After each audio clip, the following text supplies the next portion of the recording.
did even look to this movie, Mindy Kaling and Bill Hader, who voiced disgust and fear, both declined to return due to pay disputes. I really enjoyed this movie. This was a really fun movie. I have a lot of great things to say about this movie. There's only one thing that I didn't like, but it's a very minor thing. But I'll say that for the end of the review. First thing I loved about this movie was I loved how it was a little more complex, the complexity of just having new emotions. We get all of the OGs returned, but now we have 4 new emotions: embarrassment, envy, anxiety, and ennui. So having those 4 emotions plus the emotions we have definitely builds on a lot more wider spectrum of emotions. Like, we can relate even more to Riley's character now, because we all remember when we were teenagers, you wanted to find your place in the world, you wanted to be liked by people, you wanted to figure out what your role in life was about. Like, you would do anything to fit in with the cool group, you would do anything to be the best at whatever you were going after. You got to see a lot more of Riley's passion for hockey in this movie. We got to see a good amount of it in the first one, but this one like really focused on like hockey was like the main premise of the entire movie. The new big thing in this movie was the sense of self, like her beliefs. Who does she really believe she is? And we really got to see how strong and powerful anxiety is when it comes to what you believe. Not just about yourself, but about the future, about others.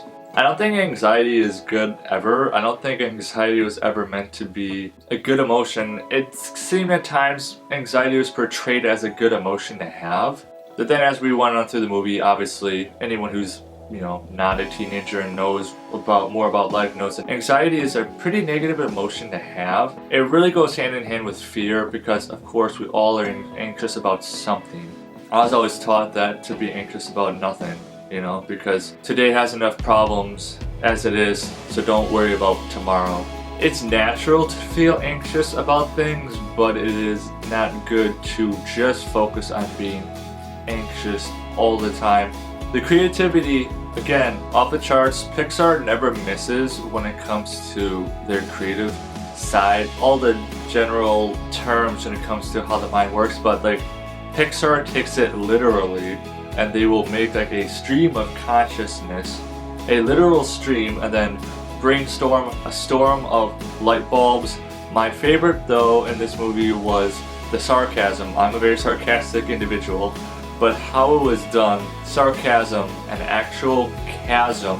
When you spoke across the chasm, the people on the other side would hear how sarcastic you are. Hats off to the Pixar team for the creativity in this movie, because it was just so well done. I'd say honestly the strongest part of this movie is Riley's morals and beliefs. She's starting to dive deeper into life, into the tougher decisions that she's gonna have to make. She made some pretty tough decisions in this movie. She had to weigh a lot of different beliefs. And the powerful thing was, our beliefs do not stem from one experience in our lives. Our beliefs are made up of a bunch of different things. It's good to have all these experiences in life, all these trial and errors, and not just throw them to the back of your mind. Like, recall these times where you made a mistake, where you did something stupid. All of life is decisions, it's choices. These choices you make in life define who you are, define your beliefs. If you don't have a strong belief, if you don't have a strong grasp on who you are, you're gonna be doing a whole bunch of stuff to discover what your core beliefs are. And if you just, decide to toss out your belief systems, not a very good way to go through life. You have to believe in something. You have to have your identity, anchored in something, or you will just be floating through life just an emotional mess. And we got to see that, and just very, very powerful. I know this movie is aimed at kids. There are a lot of great messages, a lot of great lessons for kids in this movie, but there are a lot of really great lessons for adults to learn in this too. I hope you all were paying attention, because they really hit on some good stuff. Lastly, the only negative thing I would say about this movie is I did feel like the storyline really didn't contribute a whole lot. It really felt like they were just rehashing the storyline from the first movie and just repeating with the same things that happened.